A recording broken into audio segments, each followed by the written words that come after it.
to the point, informative, entertaining, and protecting the Second Amendment. Welcome back to Elster's Rifles and Reloading.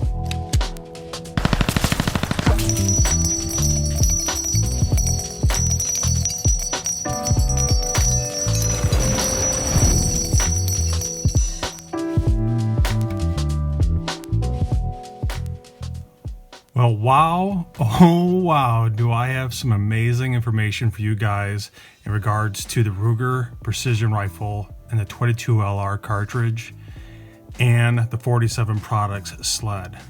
Now make note, this is part 2 of this series, so if you haven't seen part 1 of this series, I highly recommend stop and go watch that first part and then come back and start over. If you don't do that, you're going to have no idea of what's going on in this part of the series. So before I show you this really amazing information and these 3 targets above, I'm seriously not doing this, it's just as a teaser so you watch this entire video. It's super important that you watch these actual bullets impacting paper so you know I'm not BSing you. When you're watching this video and you're watching these bullets impact paper, at first you're going to think, I'm not sure what to think. But when we get back to the reloading room, I get these scored up with the on-target software. It's amazing, trust me. Watch it to the end. Enough said, let's take this to the range. It's like a winter wonderland. I think it's safe to say with the amount of snow here, I'm going to be the only one here today.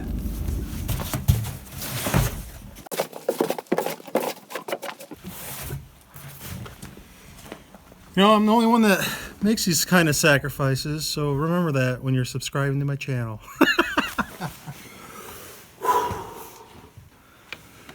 Catch my breath here, walking through that deep snow. Okay, so here's the scoop. I'd say it's about 28 degrees. There is virtually no wind, so that is nice. We have the 47 Product Sled here and the Ruger BX10. And what we're going to do is we're going to take 2 5-shot groups each and just see how they compare. And we are using CCI standard velocity 22 LR ammo. Now, there is definitely better ammunition that performs better out of this rifle, and that would be the Federal Ultra Match. But being that this is such, obviously, the standard of standard velocity, this is what I'm going to use. So it's really not about bullseye, but this could be more about average group size between the 47 Product Sled and the BX10. Simple as that. So what we're going to do is start out with the BX10 for 2 5-shot groups, and we're going to move over to the Sled.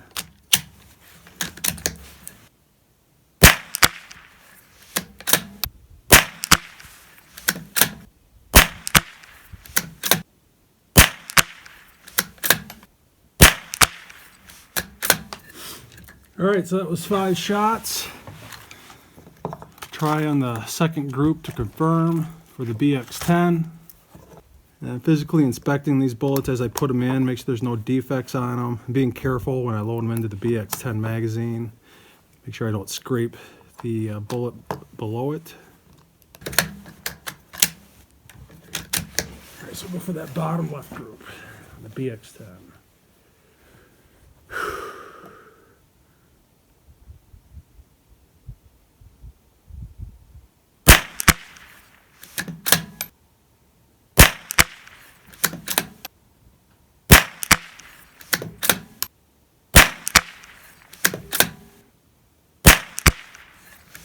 That's a pretty good group.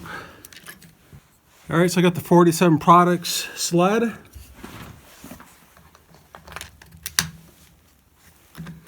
Double check, make sure the magazine is running smooth. It is. I physically inspected all 5 of these rounds here to make sure that there's no blemishes on the bullets right out of the box. All right, so I got the Sled loaded up with 1 round here. Man, does that bolt ever ride smooth. We'll see what happens here.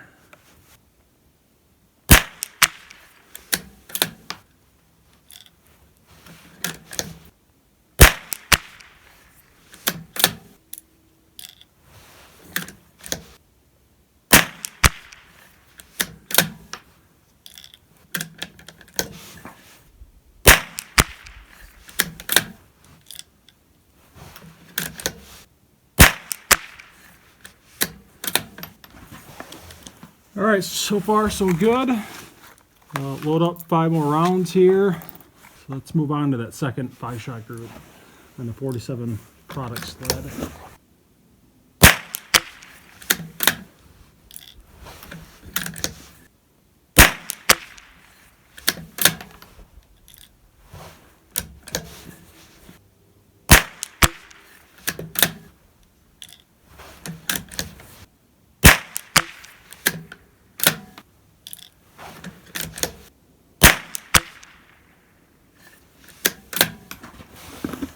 All right, so let's go down. We're going to set up another target that's identical to that, but we're going to start out with the 47 product sled first and then go back to the BX10. Okay, so we got the second attempt here between the 47 products sled and the BX10 magazine. We're going to start out first with the 47 product sled. I got a whole different box of CCI ammo here to kind of mix it up a little bit, make sure it's even dispersal here. And we're going to start out with that top left-hand group at 50 yards of the 47 product sled.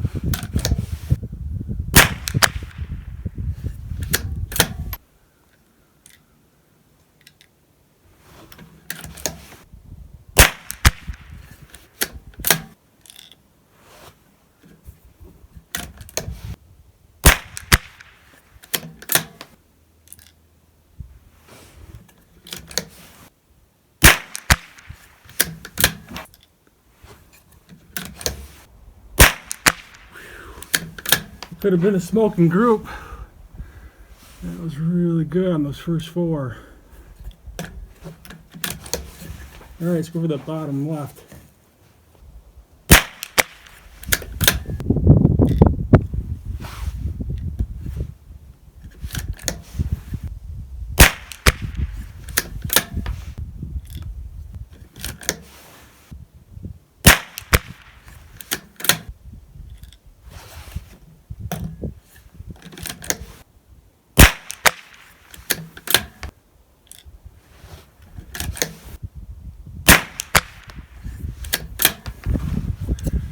All right, so that's it for this 47 products. We're gonna move back over to the BX10.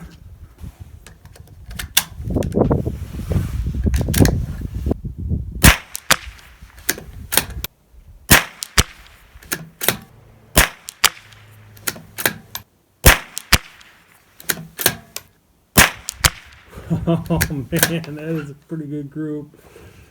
Oh wow, not bad. All right, got 5 more shots here. We're going to go back on that BX10, the bottom right group.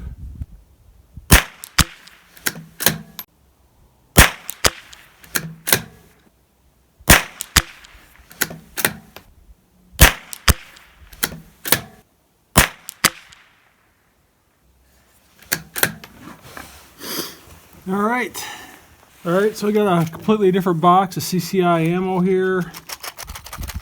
I can get this out of the box. Come on, baby. 28 degrees out. My fingers are freezing.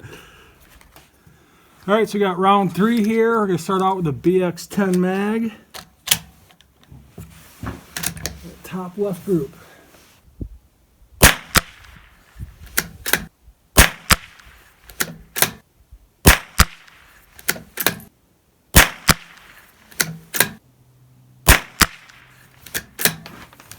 All right, so we got the BX10. We go for that bottom left circle.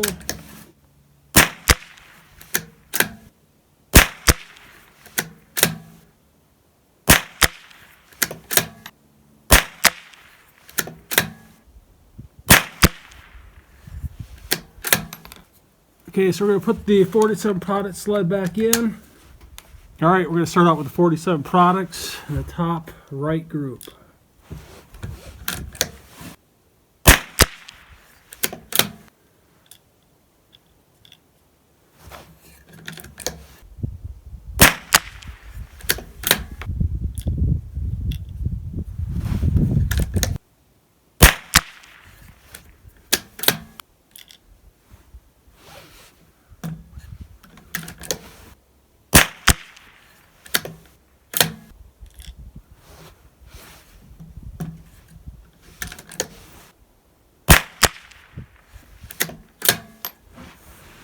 All right, so that's the first 5 shots on that round. So we'll head back down to the bottom right group for the last 5 rounds.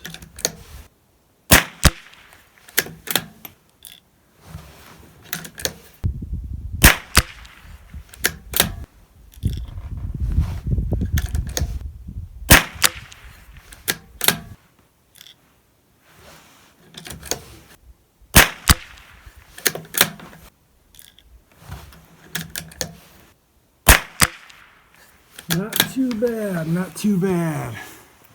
Let's go see how we did.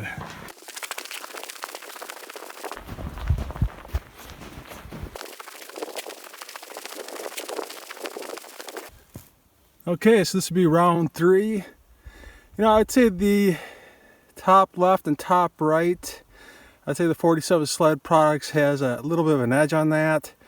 And on the bottom left and bottom right, I would say the 47 Sled has slight edge on that, but not much. But hey, let's take this back to the reloading room and we're gonna score up all 3 of these rounds and we'll add up the averages and see what we come up with.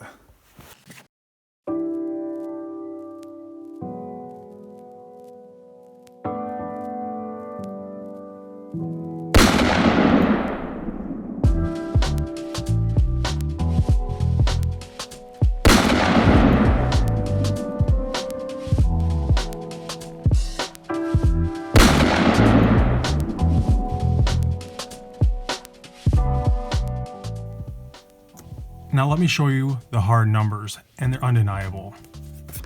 Now look at these numbers, the 47 Sled and the BX10 mag. As you go down this column for the 47 Sled on round 1, round 2, round 3, you will notice that these group sizes are super consistent. In comparison to the BX10 mag, they are all over the place. Now, what does this tell me? It tells me that we are getting some flyers 100% on the BX10 magazine. Now, although the average between the two is not that big, yes, the 47 Sled did win this round at 0.755 inches compared to 0.784. In my opinion, the downfall of the 47 Sled is removal of cheek weld. I can't stress this enough. I've done enough 6x5s over the years, and I've told people time and time again, if you remove your cheek from the buttstock, you're gonna destroy your groups. And I've said this also on Sniper's Hide since the start of the 6x5 groups way back in the day, that there are 3 huge factors when it comes to shooting groups, and that's number 1, the shooter, number 2, the rifle, and number 3, the ammunition. And you watched these bullets hit paper. It's not something I just made up, and these are scored with on-target software, so these are spot on.